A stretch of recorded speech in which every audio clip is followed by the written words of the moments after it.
Welcome to Johnny's Poop Shack, episode 14, where I review potentially smelly movies so that you don't have to potentially smelly them.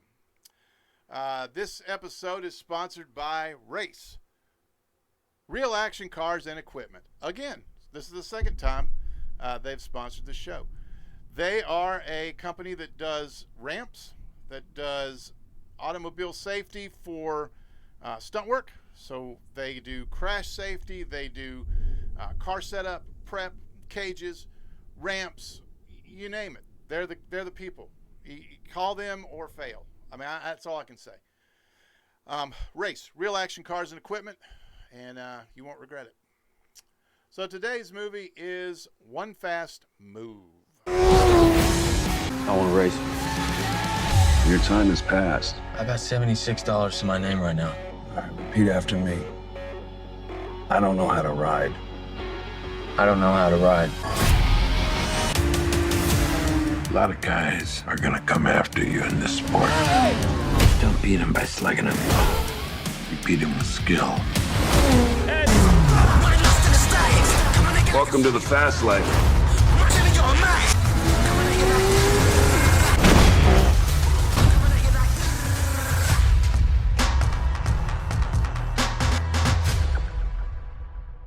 This movie is a film about motorcycle racing. And it's not just a film about motorcycle racing where they stick a guy on a process trailer and then they drag him around with about 4 or 5 guys puttering along behind him at about 35 miles an hour. No.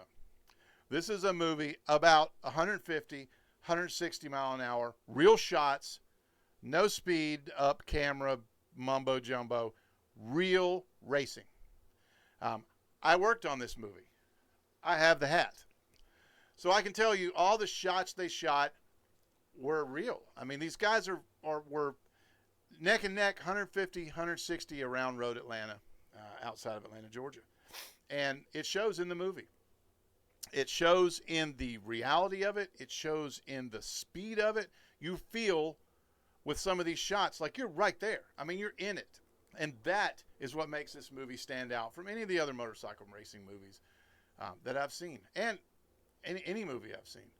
So the movie centers around a young man, KJ Apa, who wants to find his dad, and his dad is played by Eric Dane, who is also McSteamy from Grey's Anatomy. I think that was his nickname. I don't know. I never watched that show. Don't yell at me. And he hangs out with a guy who runs a motorcycle shop named Edward James. Or no, sorry. It's played by Edward James almost, whom I hadn't seen in golly, forever. And he's in a town, and he meets up with a young lady. And you know what? I can't remember her name. I'll put it on the screen. And they kind of have a thing. Some motorcycle racing ensues. And, you know, that's all I can give away to you. The story is good. And not only is the story good, but the actors themselves and the chemistry that the actors had together make the story fantastic. And the other part of the story is that the story is here, the motorcycle racing is here, and they fit together here, which is perfect. Not one doesn't overshadow the other. The story doesn't overshadow the racing. Nothing, it just seamlessly fits. And in these types of movies, usually I will see lines that just make me cringe. You know, like the typical line you'd expect. Oh, yeah, he's going to say this here, and she's going to do this. There's none of that here. There's some very good under-the-radar lines that kind of get tossed out. They aren't cringy. The chemistry between KJ Apa and the young lady, whose name is right here, was fantastic. It worked very well. Edward James almost worked very well. All the actors worked very well. What a great seamless putting together of this film. So neon score, tubes, lots of tubes. There were some bar scenes that had tubes. I couldn't believe it. It's the first movie that I've had that's had more than one neon tube that I noticed.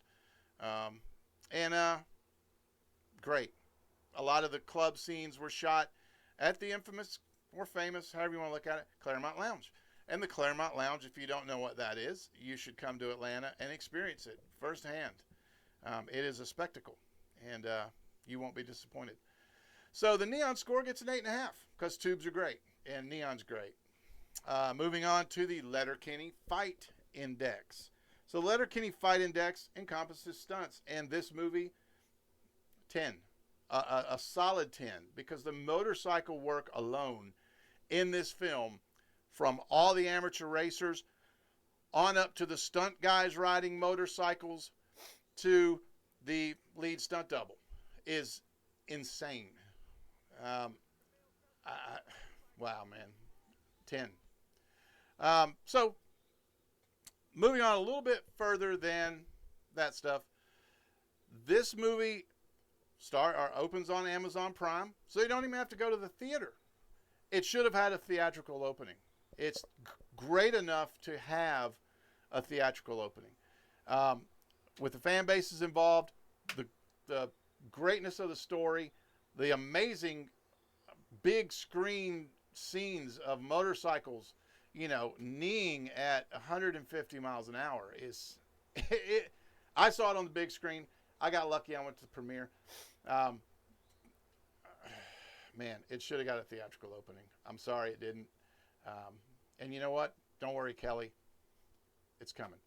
The film is directed by Kelly Blatz. And Kelly Blatz, if you don't know who Kelly Blatz is, go look Kelly Blatz up. He is one of the best director I've ever worked for.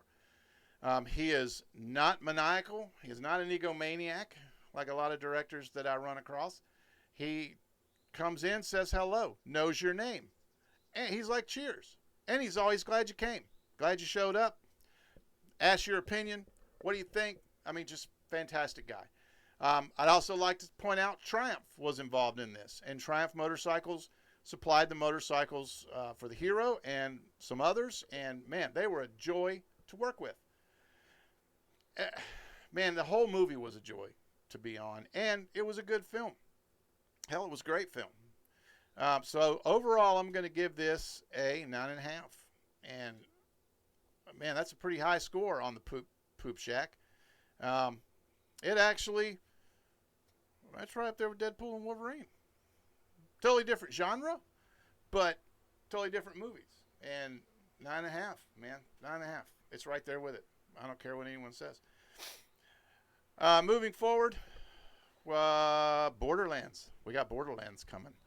And, yeah, it's going to be a smelly one. I know it. I can smell it from here. And it hasn't even gotten in the theaters yet.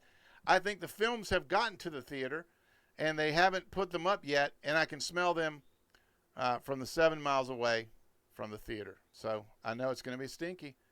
I hope I'm wrong, and, a lot of people may get upset. But if it's a smelly one, I'm going to keep you from smelling it, hopefully. So we'll see you hopefully Friday. I think I'm going to give that a Friday release. Not sure. We'll see. Anyway, take care.